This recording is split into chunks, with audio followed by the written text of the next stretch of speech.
Salam cerdas, Ibu, Bapak, saudara-saudara yang saya hormati. Sesi membaca 1-2 berita dan sedikit komentar dari saya hari ini adalah terkait dengan pengumuman atau publikasi Badan Pusat Statistik BPS kemarin tentang tingkat inflasi pada bulan Desember 2024.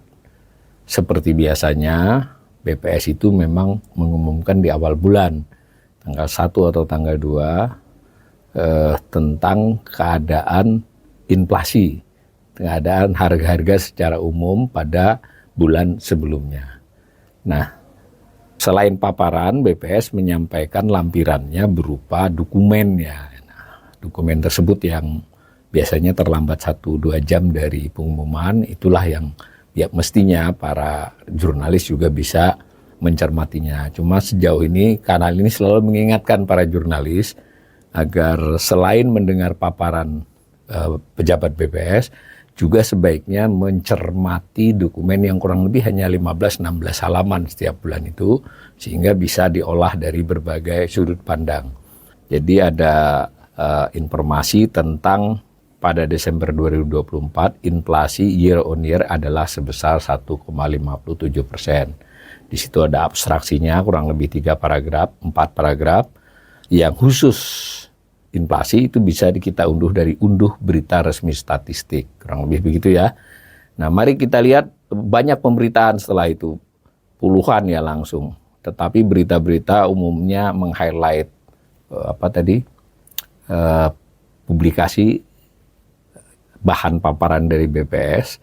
Nah, ada juga yang memuat tentang, biasanya segera itu ada komentar dari Menko Perekonomian dan Bank Indonesia. Yang hampir selalu itu Bank Indonesia.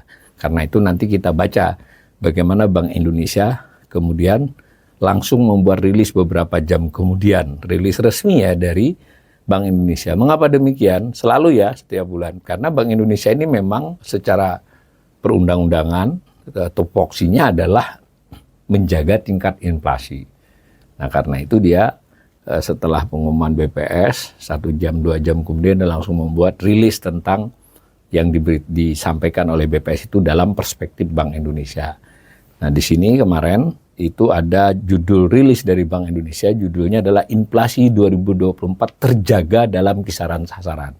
Ini yang ingin saya garis bawahi ya, supaya pemirsa ini juga melihat judulnya seperti itu. Jadi tone-nya, nadanya adalah nada untuk menyatakan inflasi selama tahun 2024 itu terjaga dalam kisaran sasaran. Kita baca aja ya. Inflasi indeks harga konsumen IHK. Jadi ini inflasi berdasar indeks harga konsumen 2024 terjaga dalam kisaran sasaran 2,5 plus minus 1%. Jadi Bank Indonesia memang setiap tahun biasanya dilakukan beberapa bulan sebelumnya dari tahun yang bersangkutan itu memuat sasaran inflasi sebagai target kebijakan dia sepanjang tahun. 2,5 plus minus 1% itu artinya ya dari 1,5 sampai 3,5. Jadi kata mereka ini yang terjadi berdasarkan pengumuman Badan Pusat Statistik itu sesuai sasaran. Nah, BPS mencatat inflasi Desember itu 0,44%. MTM, month to month. Nah, month to month ini adalah inflasi dari Desember 2024 terhadap November 2024. Nah, secara tahunan IHK menjadi 1,57% YoY, year on year. Nah, itu yang dimaksud dengan sesuai sasaran tadi. Nah, perkembangan inflasi 2024 ini, kata Bank Indonesia, lebih rendah dibandingkan dengan inflasi tahun 2023 yang sebesar 2,61%. Jadi turun ya. Nah, inflasi yang terjaga dalam kisaran sasaran, ini menurut Bank Indonesia ini, merupakan hasil dari konsistensi kebijakan moneter, serta eratnya sinergi pengendalian inflasi antara Bank Indonesia dan pemerintah, baik pusat maupun daerah, dalam tim pengendalian inflasi pusat dan daerah, TPIP dan TPID, melalui Gerakan Nasional Pengendalian Inflasi Pangan di berbagai daerah. Jadi jelas paragraf ini merupakan klaim bahwa informasi terkini dari BPS tentang inflasi yang 1,57% itu sesuai dengan sasaran, dan tercapainya sasaran itu yang ditekankan adalah karena keberhasilan pengendalian inflasi Bank Indonesia, pemerintah pusat dan daerah ya. Jadi seperti itu. Nah, Bank Indonesia meyakini inflasi ini masih akan terkendali lagi selama 2 tahun ke depan, 2025 dan 2026 dengan target yang sama, 2,5 plus minus 1%. Bacanya 1,5 sampai dengan 3,5%. Paragraf kedua dari rilis Bank Indonesia itu menyebutkan inflasi IHK secara bulanan pada Desember 2024 memang meningkat dibandingkan November. Jadi November itu yang inflasi bulanannya 0,30%, tapi di Desember ini 0,44. Jadi sebenarnya ada kenaikan kalau inflasi bulanan. Nah, kenaikan inflasi terutama disumbang oleh kelompok volatile foods, sedangkan inflasi inti tercatat stabil, dan inflasi administered price menurun, inflasi harga yang diatur pemerintah. Nah, kelompok inti tercatat 0,17 month-to-month-nya stabil dari inflasi sebelumnya, dan seterusnya. Ini hanya penjelasan tentang mengapa inflasi di Desember 2024 lebih tinggi dari inflasi November 2024. Namun ketika diukur secara setahun, tahun 2024 lebih rendah dari 2023. Kurang lebih begitu ya penjelasan ini. Nah, di paragraf ketiga, nah ini dijelaskan ini secara tahunan, ya tadi sesuai dengan kisaran, didukung terjaganya oleh berbagai komponen inflasi. Nah, lalu inflasi inti terjaga sekian, volatile food terjaga sekian, semacam itu. Jadi ini 3 paragraf sebetulnya isinya sama dengan paragraf 1 ya. Yang kuncinya adalah Bank Indonesia melihat keberhasilan Bank Indonesia terutama bekerja sama dengan pemerintah menjaga inflasi yang terbilang sangat rendah secara tahunan, sekalipun khusus bulan Desember terjadi kenaikan. Kita baca satu berita lagi dari media massa. Dalam hal ini saya bacakan CNBC Indonesia. Judulnya unik ini. Inflasi terendah sepanjang masa. Positif atau negatif buat ekonomi Republik Indonesia. Saya ketika baca judul ini tadi, saya berharap ada penjelasan di paragraf tentang positif atau negatif nih. Tapi mari kita bacakan saja bagaimana penilaian kita. Ini hari ini tadi ya jam 3, baru banget ini. Baru sejam yang lalu ketika typing ini dilakukan. Nah, Jakarta CNBC Indonesia menulis, Indonesia mencatat angka inflasi terendah sepanjang sejarah pada 2024, yaitu 1,57%. Pemerintah menganggap angka inflasi tersebut menunjukkan kondisi ekonomi Indonesia masih baik. Nah, berarti ini yang dikutip siapa untuk pernyataan ini? Tadi yang berita tadi kan adalah Bank Indonesia.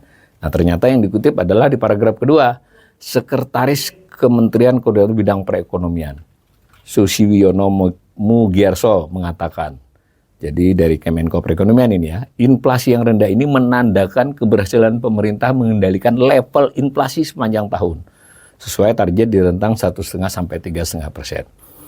Kalau inflasi kan memang sepanjang tahun kemarin itu relatif capaiannya kan sangat terkendali di dalam rentang target itu. Nah, gitu kata Sushiwiono, Sekretaris Menko Perekonomian di kantornya hari ini juga. Nah, lebih lanjut CNBC melaporkan si Sushiwiono, Sekretaris Kemenko tadi, menjelaskan level inflasi tersebut bisa dibilang baik karena dari sisi tekanan harga pangan bergejolak atau volatile food juga rendah. Jadi ada komponen ya, ini inflasi yang 1,57% itu inflasi keseluruhan barang. Lalu kalau khusus kelompok barang bergejolak, khususnya pangan, itu di level sangat rendah, 0,12%. Dari catatan Desember 2023 yang 6,73%. Jadi tahun 2023 inflasi harga bergejolak ini, volatile food ini, pangan ini sangat tinggi ya. Sekarang sangat rendah. Dan juga terkonfirmasi sebenarnya memang. Bahkan yang kemarin volatile food sudah tidak deflasi lagi. Nah, ini menarik ini pernyataannya Sushiwiono bahwa volatile foodnya sekalipun rendah sudah tidak deflasi. Nah, jadi kira-kira ada kenaikan sebetulnya di bulan Desember, tapi secara tahunan dia masih turun. Nah, Sushiwiono mengingatkan indikator yang menunjukkan pergerakan aktivitas industri manufaktur Indonesia. Jadi Sekretaris Menko ini tidak hanya mengomentari inflasi, tapi menambahkan informasi lain yaitu tentang naiknya Purchasing Manager Index. Ini yang dikutip adalah PMI-nya S&P ya. Nanti kanal ini juga akan mengulas itu, yang sudah kembali ke level ekspansif. Jadi setelah 4 bulan berada di level tidak ekspansif ya, malah turun, ini sudah ekspansif. Nah, ini dijelaskan lebih lanjut oleh CNBC, angka indeks PMI Oktober Indonesia mencapai 51,2 setelah berada di level kontraksi selama 5 bulan beruntun. Maaf, bukan 4 bulan, tapi 5 bulan ya. Nah, dikutip lagi, ukuran dari PMI itu kan berarti industri manufaktur bergerak semuanya, produksinya juga meningkat semuanya, dan seterusnya oleh Susi Wiono. Jadi saya kira, dan seterusnya. Inflasi terkendali katanya, lalu dari sisi pergerakan sektor real, industri manufaktur share PDB-nya paling besar, kita lihat kan hampir 18-19%, tapi semacam itulah. Jadi ini semua adalah klaim bahwa ini baik. Saya kasih sedikit komentar. Pertama soal inflasi yang rendah tersebut, terendah selain pada saat pandemi ya. Jadi terendah selama 1 dekade kecuali saat pandemi. Itu apakah berarti karena inflasi terkendali? Ya begitu menurut pemerintah dan Bank Indonesia. Tetapi sebagian ekonom termasuk saya mengingatkan faktor yang membuat inflasi tidak tinggi itu tidak sepenuhnya karena terkendali oleh pemerintah atau Bank Indonesia. Melainkan karena memang daya beli yang relatif tertahan. Sehingga permintaan tidak begitu kuat. Nah itu direspon oleh produsen ya, oleh penjual. Yaitu respon yang rasional. Selama mereka masih bisa menahan harga, masih mendapatkan margin keuntungan meskipun belum mereka lakukan. Karena itu ada kontribusi di mana harga-harga tidak bisa meningkat pesat, terutama dalam hal komoditas inflasi inti ya, barang-barang secara umum kecuali yang volatile food dan yang diatur pemerintah. Nah itu menahan laju inflasi salah satunya. Tentu tadi ada baik benarnya mungkin soal pengendalian. Nah itu jadi ini bisa diperdebatkan. Apakah 1,57% itu pertanda ekonomi baik atau pertanda ekonomi justru tidak sehat? Nah ini mesti kita diskusikan mestinya. Tapi silakan jurnalis mungkin bisa memancing ekonom untuk menanggapi itu. Yang kedua, ketika Pak Suswiono ini mengkaitkan dengan PMI yang sudah ekspansif, jangan lupa ini ekspansifnya baru bulan Desember. Ya 5 bulan itu tidak ekspansif ya, malah di bawah 50. Jadi menurut saya bisa saja ini terlalu tergesa. Jadi saya tutup uraian ini bahwa ya kita mensyukuri saja inflasi 1,57%. Tetapi klaim bahwa itu pertanda ekonomi sedang baik-baik saja justru bisa menyamarkan bahwa ekonomi sebetulnya karena kekurangan daya beli. Dan jangan lupa dari sisi masyarakat Desember itu tetap volatile food-nya naik. Dan ini kan inflasi itu mengukur tingkat kenaikan harga. Serendah apapun berarti harganya lebih tinggi dari sebelumnya. Ini menjelaskan mengapa netizen bingung. Inflasinya malah deflasi atau inflasinya rendah. Kok perasaan harga-harga barang-barang di kenyataan sehari-hari kok tetap naik? Ya naik. Karena yang diukur oleh BPS ini tingkat kenaikannya bukan harganya. Itu ya.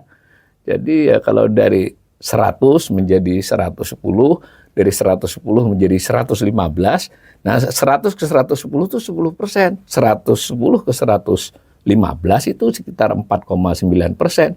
Inflasinya turun, tetapi harga yang dihadapi oleh konsumen tetap 115.